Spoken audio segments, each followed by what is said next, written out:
silent. Verbal language is a technical refinement of our capacity for communication rather than the fons et origo of that capacity. The likelihood is that language develops in an ad hoc way, so there's no reason to expect its development to be logical.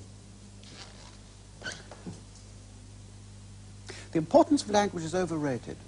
It allows me and Professor Stone to show off a bit, and it's very useful for communicating detail. But the important truths are simple and monolithic. The essentials of a given situation speak for themselves. And language is as capable of obscuring the truth as of revealing it. Thank you. Professor Stone. Well, what was the question?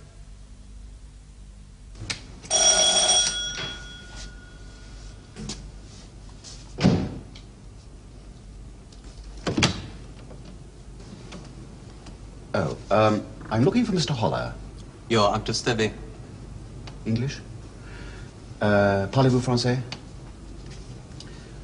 Sprechen Sie Deutsch? Deutsch, anglicky. Yes, actually I don't. Does Mr. Holler live here? Apartment Holler? Nějaký Angličan, vy ho znáte? Mrs. Holler? Is your husband here? Pavel. Pavla zavřeli. Co tu máte? Co se tu děje? Oh, I'm looking for Mr. Holler. I'm a friend from England, his professor. My name's Anderson. Not here. Říká, že zná vašeho manžela nějaký Anderson. He was my student. No tak počkejte, tak já se ho Počkejte! Student. Philosophy. Tak já se Počkejte, nechte to! Nezavírejte ty dveře! Well, I just came to see him just to say hello. For a minute, because I have a taxi waiting. A taxi. Taxi, yes. So Moment. I can't stay. Moment, OK? Nenech ho odejít.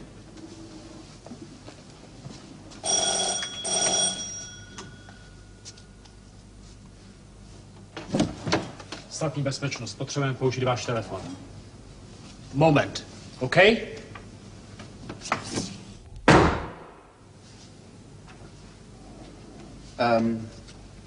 Well, look, if you don't mind, I'm on my way to an engagement. Jen tu zůstaňte. Právo na to mít svědka!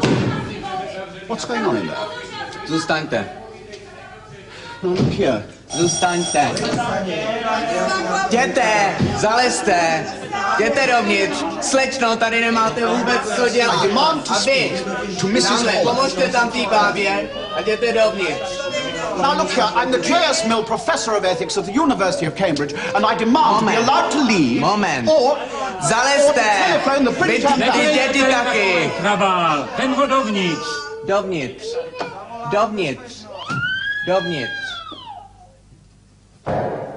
Tady lidi musí na noční. Na vás to taky platí. Zůstaneš s ním? Prosím vás pěkně, jestli je to můj svědek, tak může dovnitř. Tak jděte, váš svědek to ale Jak to, není. že to není můj svědek, jak to, že to můj svědek? To mi budete povídat, já to vím dobře. Můj svědek. Já jsem nechte to. Tak je nechte otevřený, však se hned vrátí.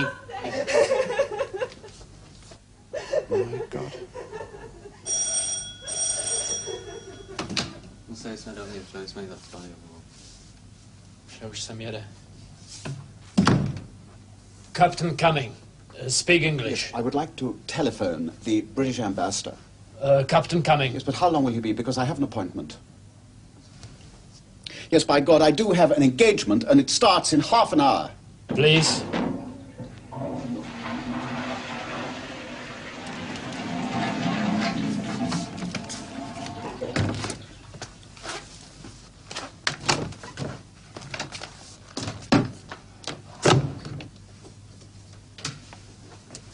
Please.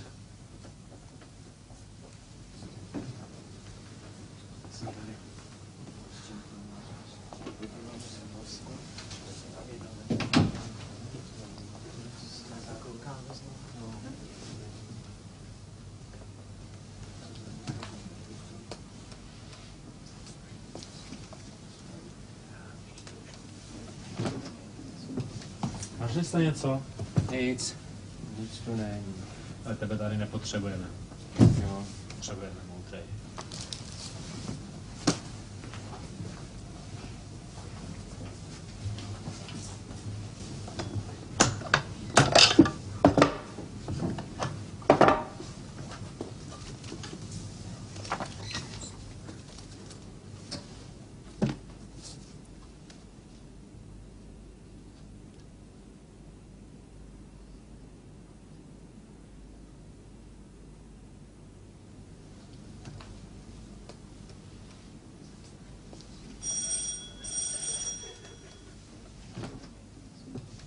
Potřebujeme moudrej.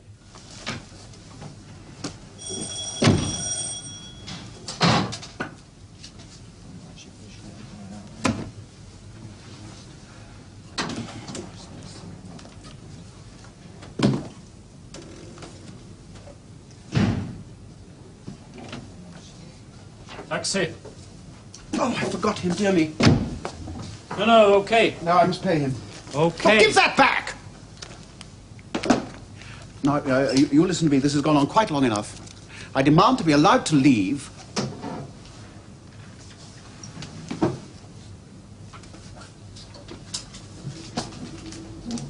Strejda má lístek na zápas Anglii. Ani se nedivím, že zuří. Taxi okay. No money, he go. Football no good. Certainly right. Dávaj to v rádiu, zapni mu to. Taky si to rádi poslechnem.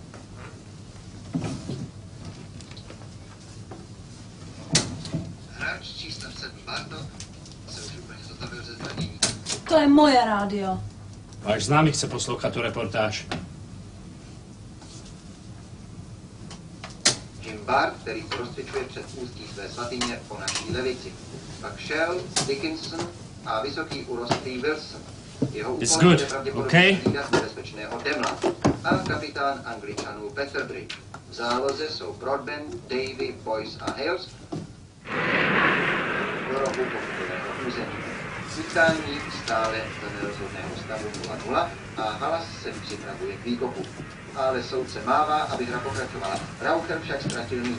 Zmocňuje se ho ale pár... I demand to be allowed to leave or to tell... too slow. Už se mu šikovně staví. I demand to leave. Okay. A obsazuje. Who wins football? Tedy posílá míč Walkerovi. No score. Walker Halasovi. Vyvine se z toho další útok na anglickou branku, ale to již prudce vybíhá... Vypněte někdo to rádio. Ten se snaží přihrát Halasovi, začne přesně a míč končí na koncovkách Broadbenta. Prosím vás pěkně, ukažte mi, kde je napsáno, že nesmím poslouchat vlastní rádio.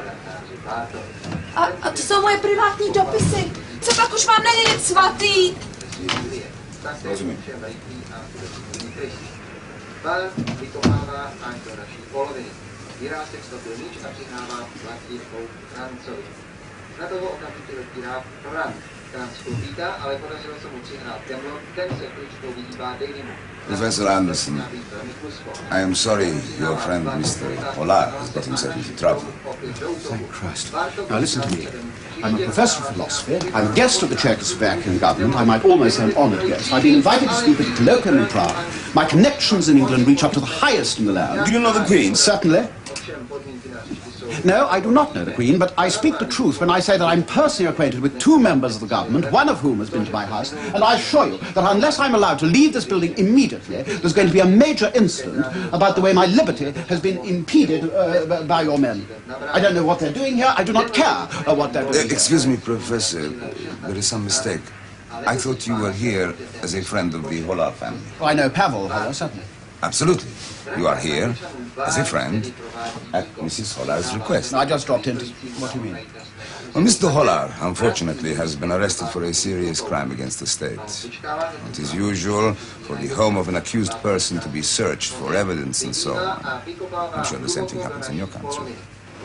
Well, under our laws, Mrs. Hollard is entitled to have a friendly witness present during the search.